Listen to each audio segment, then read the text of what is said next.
You are sitting at your desk with 3 tabs open, holding a phone you don't remember picking up, reading the exact same sentence for the 4th time. Your eyes move across the words, but nothing registers. Somewhere in the back of your mind, a quiet frustration builds. You tell yourself to focus.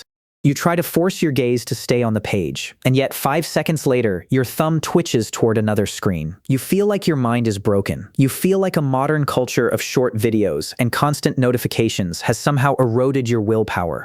But the truth is far stranger than a simple lack of discipline. Your brain is not failing to do its job. It is doing its job with terrifying efficiency. It is doing precisely what it was designed to do over 300,000 years of human evolution.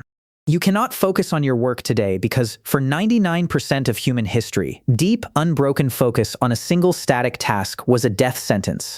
To understand why your attention shatters so easily, you have to look past the glowing glass in your hand and look deep into the architecture of your skull. Your brain is not a computer designed to process data in a vacuum. It is an ancient survival engine designed to scan an environment for sudden changes, unpredictable opportunities, and hidden threats. The human brain consumes about 20% of your body's energy while accounting for only 2% of its weight.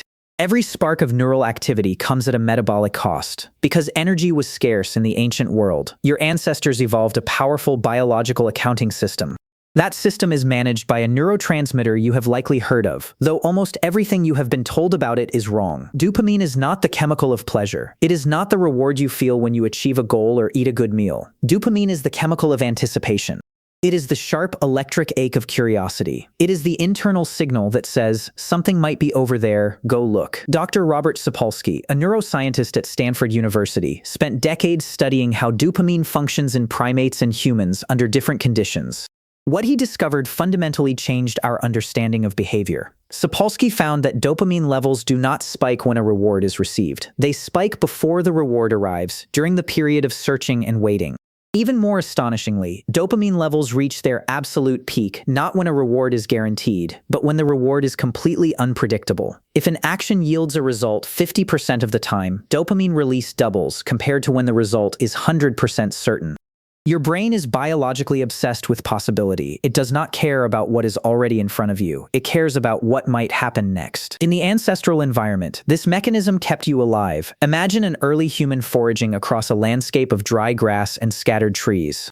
A forager who sat down in one spot and focused intently on picking seeds for 4 straight hours was a terrible survivor. They were blind to the rustle of dry leaves 30 yards away. They missed the subtle shift in the wind that carried the scent of a predator. They failed to notice the flock of birds taking flight over the ridge, indicating fresh water or a rival tribe. The foragers who survived, the ones who passed their neural blueprint down to you, were the ones whose attention was fluid, restless, and perpetually scanning. They were rewarded with a hit of dopamine every time they shifted their gaze, every time they investigated a new sound, every time they searched beneath a new stone. Your brain evolved to treat novelty as a matter of life and death. The unexpected was either a meal or a threat, and in both cases, looking away from your immediate task was the correct move. Now place that exact same brain into a quiet room in the 21st century. Place it in front of a glowing monitor where you are expected to sit still for 8 hours and read a dense financial report, write a piece of code, or study a textbook. The task in front of you is static. It is predictable. It offers no sudden environmental shifts.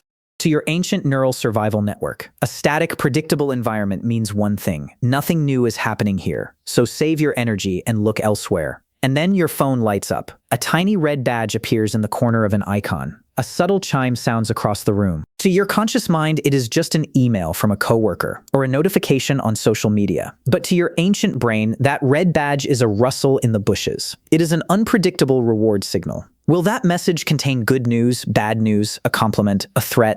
An exciting piece of gossip? Your brain does not know, and that uncertainty triggers a massive spike of dopamine. Your thumb moves toward the screen before your conscious mind has even weighed the decision. You didn't lose a battle of willpower.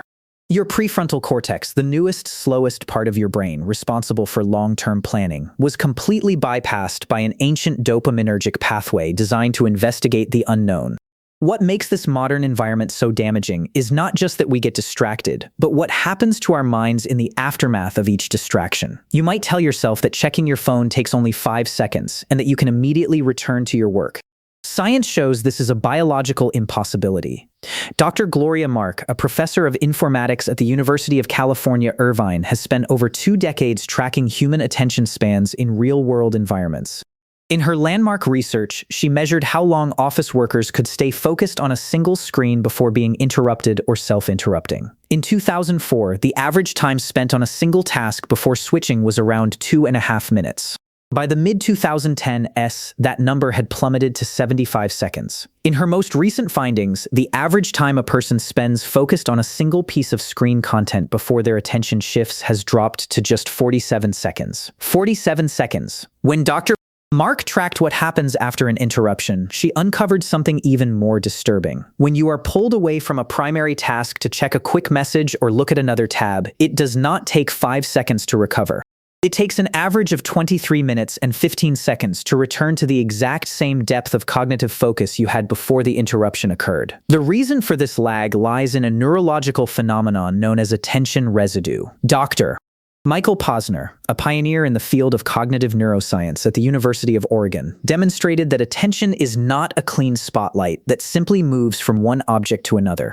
When you switch your focus from task A to task B, your brain does not cleanly erase task A from your working memory. A portion of your active neural processing stays tied to the previous task. If you are writing a report and you briefly glance at a text message from a friend, your eyes may return to the report 3 seconds later, but your brain is now running 2 separate programs simultaneously. A thread of your subconscious is still processing the text message, deciding how to reply, reading the tone, anticipating the next response. When you switch tasks every 2 or 3 minutes throughout the day, your working memory becomes choked with attention residue. You are trying to drive a car with 5 different maps taped over the windshield. You begin to experience a heavy, fog-like fatigue. You assume you are tired because you worked hard. But in reality, your brain is exhausted from the immense metabolic cost of constantly clearing and reloading different cognitive contexts. Here is the most unexpected twist of all. You might think that being constantly distracted makes you feel bad, and eventually it does. But in the short term, task switching creates a neurological illusion called phantom efficiency. When you switch between small, low-effort tasks, checking an inbox, clearing a notification, reading a short headline, answering a quick message, your brain receives a small hit of dopamine with every single action completed. Each quick check feels like a micro-accomplishment. Your brain rewards you for foraging, for gathering tiny scraps of information across a vast digital landscape. This creates a dangerous loop. Your conscious mind feels frustrated that you haven't finished your deep work, but your subconscious reward system is practically glowing with satisfaction.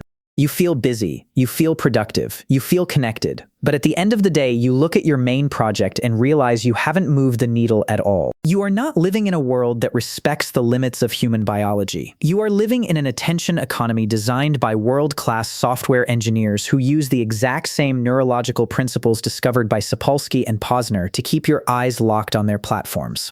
They have built digital Russells in the grass, infinite streams of unpredictable rewards that exploit every evolutionary vulnerability inside your skull. This brings us to an uncomfortable realization. You cannot solve a biological problem with willpower alone. Willpower is governed by the prefrontal cortex, a delicate, resource-heavy region of the brain that fatigues rapidly when stressed or tired. Relying on willpower to ignore a smartphone is like relying on sheer muscle strength to hold back a tidal wave. The wave will win every single time because the wave is powered by millions of years of evolutionary pressure. If you want to reclaim your focus, you must stop trying to fight your ancient brain and start altering its environment. Your ancestors did not survive by willing themselves not to look at predators. They survived by creating physical boundaries. They built fires at night to keep the darkness at bay. They moved to high ground where threats were visible from a distance. They structured their immediate environment to reduce the number of unpredictable signals they had to process. To focus in the modern world, you must do the exact same thing. You must create friction between your ancient brain and the triggers that exploit it. When you leave your phone in another room while working, you are not testing your willpower. You are removing the visual and auditory cues that trigger a dopamine search loop. When you use site blockers to restrict access to social media during deep work windows, you are building digital walls around your attention. When you collapse 20 open tabs down to the single document you are actually writing, you are reducing the cognitive residue lingering in your working memory. You also have to give your brain permission to experience stillness without reaching for a fix. In the modern world, we have eliminated every moment of empty time. We check our phones while standing in line at the grocery store. We listen to podcasts while walking to the car. We look at screens while waiting for the microwave to finish.